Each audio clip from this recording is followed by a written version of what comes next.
derrotar con él en mi práctica de trastornos del movimiento en el neurológico y yo creo que de él aprendí muchas cosas. De pronto, desde el punto de vista médico, me acuerdo mucho de una cuando me explicaba que la levodopa cumplía la ley del todo o nada.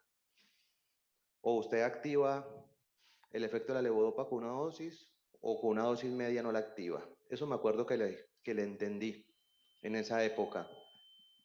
Pero yo creo que las cosas que más le entendí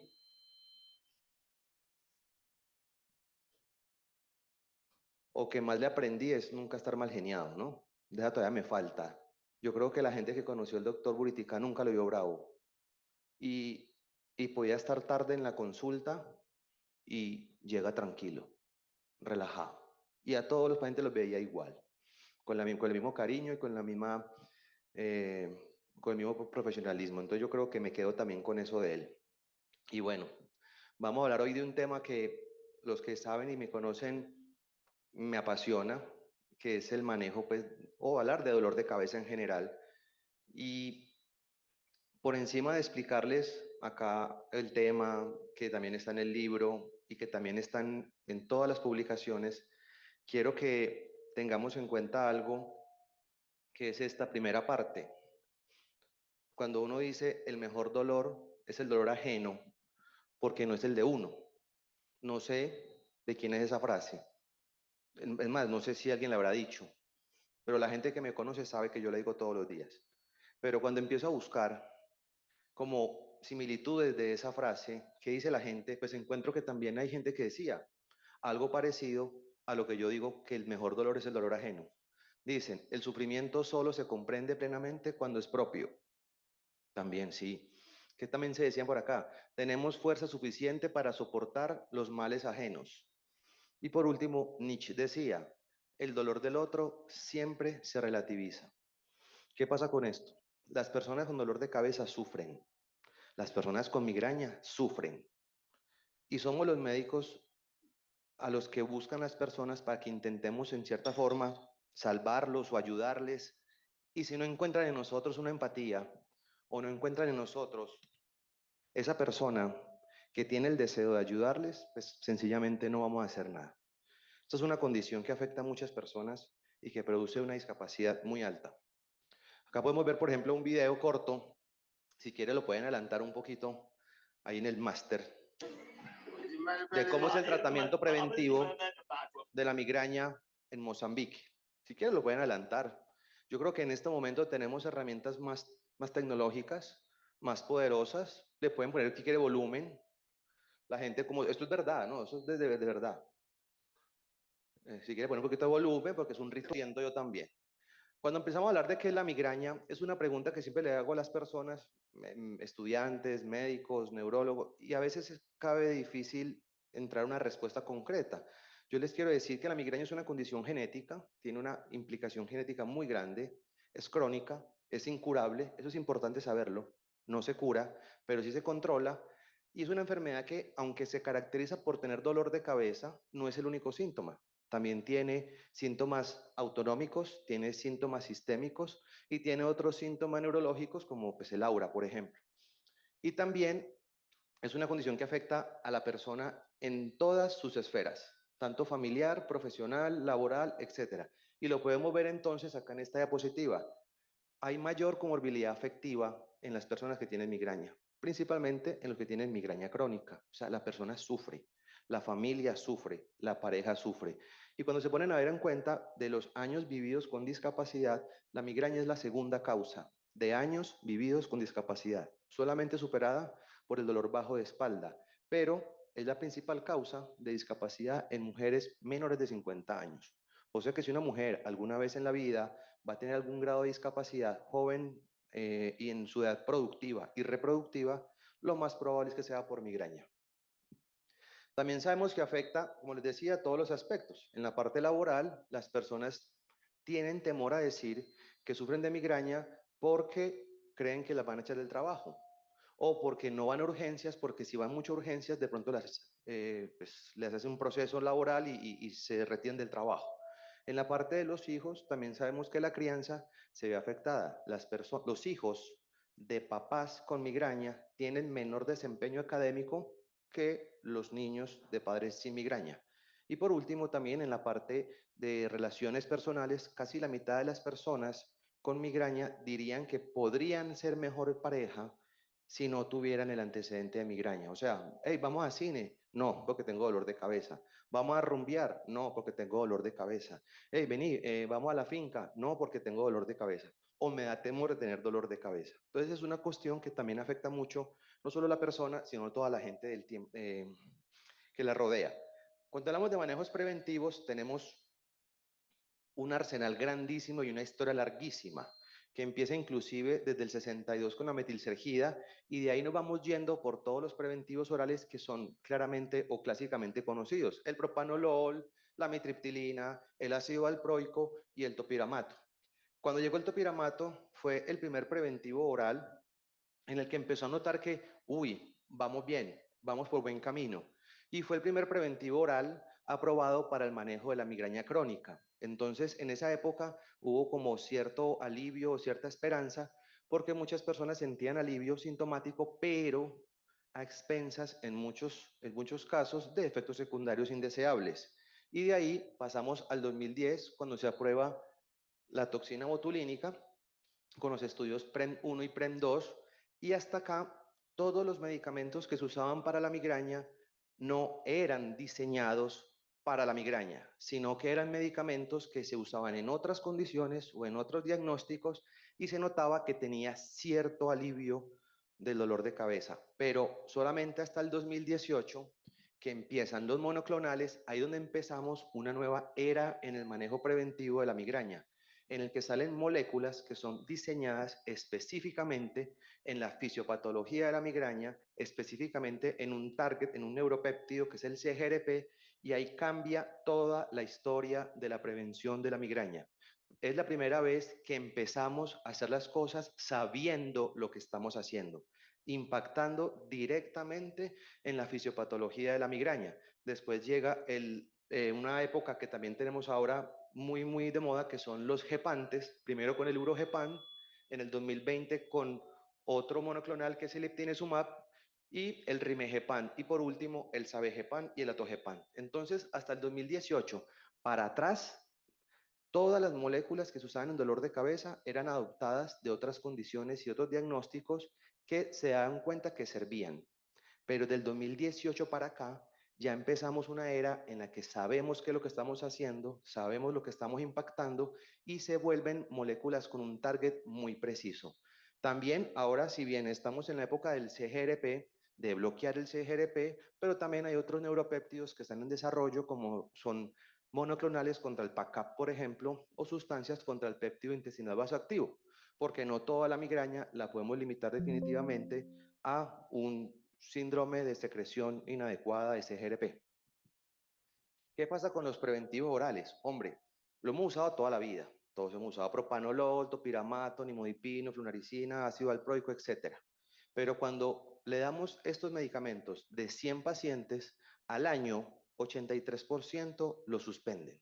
O sea, tiene una alta tasa de falla. En cefalea hablamos de falla cuando pasan dos cosas, una de dos: o cuando no lo toleré o cuando no me mejoró. Eso es lo que pasa cuando hay falla. Cualquiera de las dos o las dos. Y vemos que la alta tasa de falla con los preventivos orales es muy relevante, y eso limita mucho el manejo preventivo, o lo limitaba en épocas pasadas, cuando uno le daba todos los medicamentos, y entre más medicamentos le daba uno y más fallas tenían, pasaba algo que era el nihilismo. El nihilismo era que cada vez que uno empezaba una terapia nueva, ya la persona empezaba con temor o con negación. Doctor, ¿y qué pasa si no me sirve? ¿Y qué pasa si me cae pesado? ¿Cierto? Es que yo leí que ese medicamento engordaba. Es que yo leí que ese medicamento me bajaba la libido. Entonces ya de entrada, al iniciar un tratamiento, entre más fallas la persona tenga, se vuelve más negacionista, se vuelve más pesimista. Entonces lo ideal es poder utilizar medicamentos que ya se han demostrado que tengan mejor perfil de seguridad y que tengan mejor eficacia de formas tempranas. Por ejemplo, acá tenemos en esa tabla, cuando fallan un preventivo o dos o más preventivos. Les hago una pregunta que también yo he hecho siempre. ¿Ustedes de pronto usarían una terapia dirigida contra el CGRP en un paciente que llamamos naif, o sea, un paciente de primerazo que llegue a la consulta y que no haya usado ningún preventivo oral previo? Pues uno que responda, pues. Sí, sí, acá dicen que sí. O sea, el resto no. O sea, llega un paciente, 20 años, estudiante de medicina, tiene una migraña episódica de alta frecuencia, le duele la cabeza entre 8 y 10 días al mes. Está mal iniciar una terapia preventiva dirigida contra el CGRP de forma inicial. Hombre, le puedo poner toxina de entrada, le puedo poner un monoclonal de entrada, le puedo poner un gepante de entrada. La respuesta es sí. En efecto, si lo hacen, estamos haciendo desde el punto de vista médico un acto bien hecho, porque le estamos dando a un paciente un medicamento que sabemos que tiene eficacia, que es seguro y que es útil en estos casos. Entonces, la respuesta es sí. Un mensaje que les tengo para esta charla es: no se gasten todos los cartuchos de los preventivos orales antes de usar una terapia dirigida contra el CGRP. ¿Por qué? Porque la persona es la que sufre. Yo llego a esa paciente de 20 años, le mando ácido valproico porque me dio ganas de mandarle ácido valproico, ¿cierto? Ella es la que se va a engordar, ella es la que le va a dar ovario poliquístico, ella es la que se le va a caer el pelo. Yo llego a la casa a dormir igualito. Llego a la casa a dormir, a jugar con mi hijo, me quedo dormidito, y melo. Y si quieren, voy de vacaciones, ¿cierto? La persona es la que sufre. Eso es lo que yo les quiero decir. Tengamos esa empatía con el paciente y démosle, por favor, una terapia que sea efectiva, porque es la persona la que va a sufrir si no hacemos lo posible para que se mejore.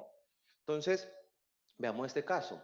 Una persona que le empieza la migraña a los 12 años de edad y que a los 65 se mejoró. Le da 2 días al mes. Eso es una bobada. Eso, si lo juntamos a eso, serían 3.5 años de vida con dolor de cabeza. Casi una residencia de neurología y más que una residencia de medicina interna. Solamente con 2 días de dolor de cabeza al mes. Si le subimos a 8 días al mes, suave, una migraña episódica de baja frecuencia. Perdón, de alta frecuencia, entre baja y alta frecuencia. 14 años de dolor de cabeza en su vida.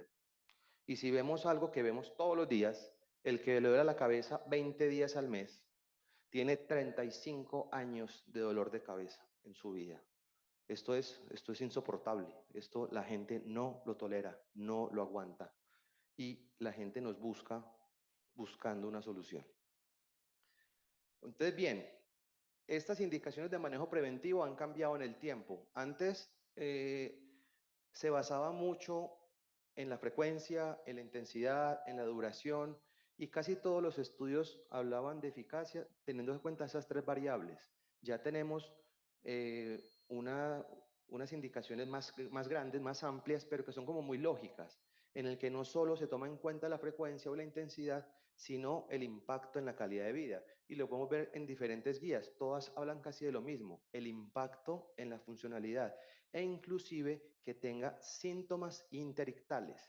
¿Qué quiere decir síntomas interictales? Son los síntomas de migraña, de la condición de la migraña, que la persona tiene incluso si no está cursando con una crisis aguda de dolor. Por ejemplo, de los más comunes, el mareo y el vértigo. Dios mío, ese síntoma. El mareo y el vértigo, terrible. Los síntomas cognitivos, el insomnio, la ansiedad, la depresión. Todos esos síntomas ocurren inclusive sin tener la crisis de migraña.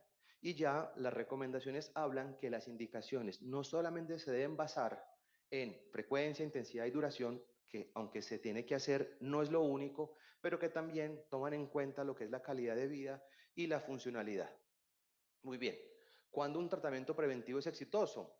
También, no solamente hablando de frecuencia, ni de intensidad, ni de duración, sino que también tenga en cuenta la calidad de vida, la funcionalidad y el consumo de analgésicos. Como vemos, las diferentes recomendaciones o las diferentes guías hablan de cosas muy parecidas, buscando impactar en el global de la migraña. O sea, eso es lo que tenemos que empezar a buscar. Y también inclusive, por ejemplo, cuando hablamos del manejo agudo. Cuando hablamos del manejo agudo de la migraña, al principio siempre se hablaba de libertad de dolor a las 2 horas. Ahora se habla también de libertad de dolor a las 2 horas, pero también libertad del síntoma más molesto, como un criterio de éxito en el manejo agudo. O sea, no todo se basa es en el manejo del dolor, sino en toda la esfera que implica el manejo del dolor y los otros síntomas asociados al dolor. Entonces, dentro de los preventivos clásicos, ya todos los conocemos, se han usado durante décadas, décadas, décadas, y posiblemente también se siguen usando todavía, o sea, hay cabida para usarlos, ¿cierto? Hay unos mejores que otros, hay unos mejores tolerados que otros, por ejemplo, hay unos que yo casi no uso, pues yo ácido valproico no uso, pues de pronto un nombre, y no el ácido valproico, el divalproato, ¿cierto? Pero que yo de los que más use, candesartán, por ejemplo, el topiramato es muy bueno, inclusive de efectividad. Hay estudios que comparan el topiramato con erenumab, que es un monoclonal, y la efectividad es muy similar, pero el pecado es la tolerancia. Entonces muchas veces las personas no aguantan esos síntomas o cognitivos o las parestesias o si les da urolitiasis, etcétera. Entonces eso limita mucho el uso de medicamentos orales o de los preventivos orales clásicos. Claro, tenemos propanolol, metoprolol, el candesartán, el nimodipino, la flunaricina, por ejemplo. La flunaricina es muy bueno, me encanta la flunaricina porque tiene un efecto antidopaminérgico muy bueno. Y lo uso más que todo en migraña que tenga componente vestibular, pero tiene tres pecados grandísimos. Aumenta de peso, claramente aumenta de peso por sí sola, o sea, solamente por entrar al cuerpo aumenta de peso. También puede dar depresión y en casos en los que se usan en edades más avanzadas, pues puede dar un tipo de parkinsonismo. O sea, son tres pecados grandísimos. Entonces yo, por ejemplo, uso ese medicamento en situaciones muy puntuales, migraña vestibular o migraña con componente vestibular y por periodos cortos, 3 o 6 meses, porque la persona se va a engordar. Entonces, si engordó, entonces le pusiste otro problema más al que tenía aparte de la migraña. Y esa elección pues depende claramente de las comorbilidades. Hombre, si tengo antecedente de hipertensión, pues el candesartán maravilloso, el metoprolol maravilloso. Siempre se ha hablado que el topiramato es muy bueno cuando hay sobrepeso o obesidad. Yo la verdad, muchachos, no me acuerdo que alguien haya bajado de peso siendo obeso con topiramato, pero los flacos sí bajan mucho de peso. O sea, una mujer delgada con topiramato baja muchísimo, pero no he conocido el primer gordo que baje con topiramato. Entonces, pero siempre nos dicen eso, el topiramato, en sobrepeso, obesidad, y yo no conozco el primero, ¿cierto? Pero los flacos sí bajan muchísimo de peso. Entonces, claro, nos vamos a pegar de las comorbilidades para poder intentar dar un mejor medicamento. Ah, que es que es bipolar, bueno, el divalproato sería una excelente opción, ¿cierto? Que tiene sobrepeso o obesidad, pues no le voy a dar divalproato porque se puede aumentar de peso. No le voy a dar flunaricina porque le puede aumentar de peso. Hombre, que tiene insomnio, le puedo dar un tricíclico. Que es que tiene depresión y ansiedad, le puedo dar un dual, ¿cierto? Nos vamos como pegando de esas comorbilidades para poder escoger el mejor medicamento. Y cuando empezamos ya la toxina, pues vemos que en los estudios, en los protocolos PREM del 2010, tanto el 1 como el 2, se dieron cuenta que ya sabemos que se deben aplicar entre 155 y 195 unidades cada 3 meses y que eso ha demostrado un alivio sostenido en el tiempo. Acá también, por ejemplo, vemos en el 2016 que es estudios en los protocolos PREM del 2010, tanto el 1 como el 2, se dieron cuenta que ya sabemos que se deben aplicar entre 155 y 195 unidades cada 3 meses y que eso ha demostrado un alivio sostenido en el tiempo. Acá también, por ejemplo, vemos en el 2016 que es mejor dar 155 o dar 195 y la respuesta es contundente. Es mejor aplicar 195 porque 195 mejora los días de cefalea, disminuye la discapacidad y también disminuye el riesgo de algo que está muy de moda ahora en dolor de cabeza, que es el wearing off. Cuando yo estaba en residencia, el wearing off solamente lo escuchaba con la levodopa, ¿cierto? Ya estamos un poquito más avanzados y vemos que el wearing off también se usa en cefalea. ¿Qué se quiere decir en cefalea o con la toxina del wearing off? Que el efecto de la toxina no dura los 3 meses como debería durar, sino que dura 2 meses y medio o 2 meses. Y cuando nos damos cuenta de pronto qué fenómenos pueden ayudar a que el paciente tenga el wearing off, sencillamente es la dosis. Es uno de los elementos que también ayudan. Si damos una dosis de 195 unidades, pues hay mucho menor riesgo de tener el wearing off en estos pacientes. Hombre, también decían acá, en este estudio, ¿qué factores predicen una mejor respuesta a la toxina? Un estudio muy conocido, en la que estuvo acá la colega Natalia, en la que les quiero recalcar mm, este. El inicio de la toxina dentro del primer año de cronificación. Y de acá viene lo que les digo, muchachos, no dejen que el paciente siga sufriendo innecesariamente. No intentemos terapias que de pronto no son bien toleradas, no son útiles, teniendo la posibilidad de usar terapias que son altamente efectivas y seguras. No nos enfrasquemos en primero primero un preventivo oral, después el otro, después el otro, después el otro, después el otro, y que tenga falla a 4, 5, 6 preventivos orales, suponiendo que lo vemos cada 3 meses, ¿no? Suponiendo que en el ambiente ideal lo vemos cada 3 meses. Ve acá, por ejemplo, en este estudio que dice, si yo le empiezo toxina dentro del primer año de cronificación, le va mejor a los pacientes. O sea, inicio temprano de una terapia anti-CGRP favorece muchísimo la respuesta a los pacientes. ¿Qué sabemos entonces de la combinación de la toxina con los monoclonales?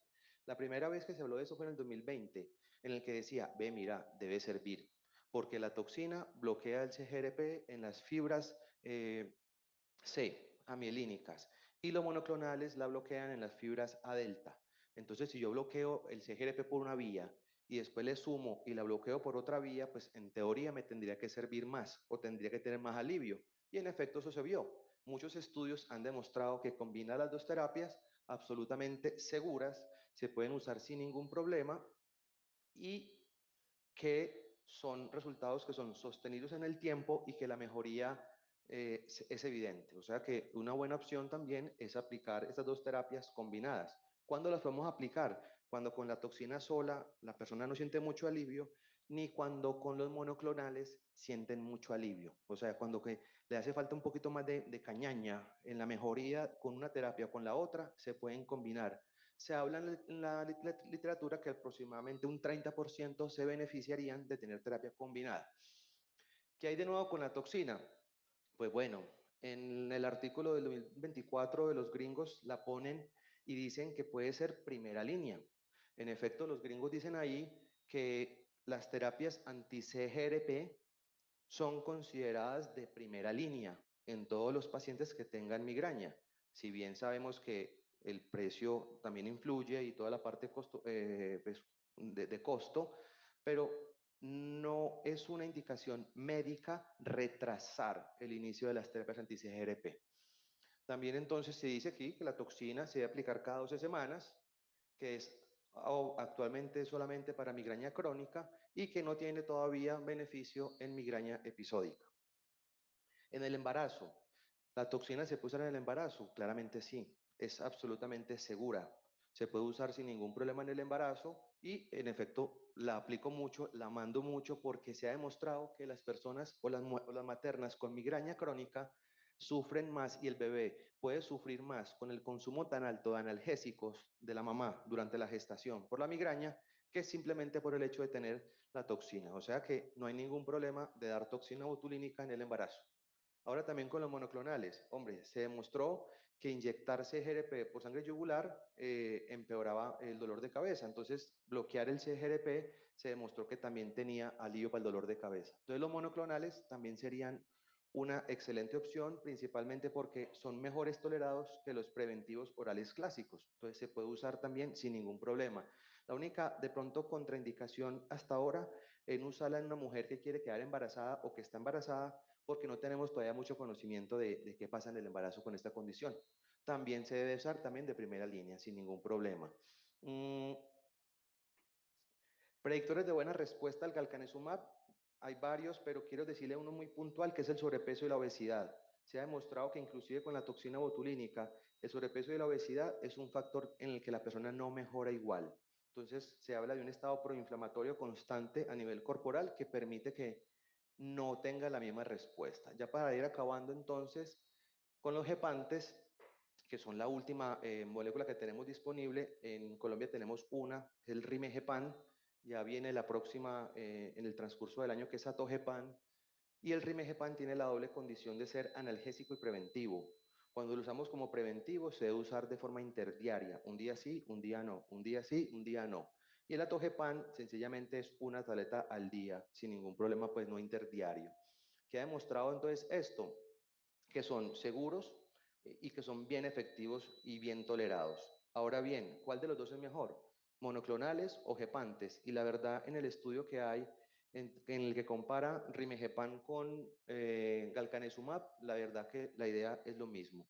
Ya la preferencia sería del paciente si se inyecta mensualmente o si toma un medicamento interdiario. Muy bien. Y ya para ir acabando entonces, la evidencia, ¿qué dice? Para migraña episódica, para migraña, sea episódica o crónica, los mejores medicamentos, Rimejepan y Eptinezumab. Si son de migraña episódica, Atogepan, Erenumab, Premanezumab y Galcanezumab. Acá en Colombia tendremos entonces el Galcanezumab y pronto tendremos evidencia, ¿qué dice? Para migraña, Erenumab, Premanezumab y Galcanezumab. Acá en Colombia tendremos entonces el Galcanezumab y pronto tendremos el Atogepan. Y si es en migraña crónica, tenemos la toxina, Atogepan y tenemos también acá el Galcanezumab. O sea que tendremos un arsenal grandísimo para poder ofrecer a los pacientes. ¿Qué les quiero recordar ya por último? Estamos hablando de una enfermedad muy discapacitante. La persona sufre muchísimo. La prevención debe ser intensa, con ganas, con jañaña, o sea, dale bien a la prevención. No basta con mejorar la frecuencia, ni la intensidad, ni el dolor, sino que la parte funcional, la discapacidad y su calidad de vida son pilares fundamentales del tratamiento. Y por último, no retrasar el inicio de las terapias anti-CGRP, porque de verdad que el paciente sufre y el paciente se los va a agradecer cuando sientan la empatía y hagan todo lo posible para que la persona se mejore. Muchas gracias.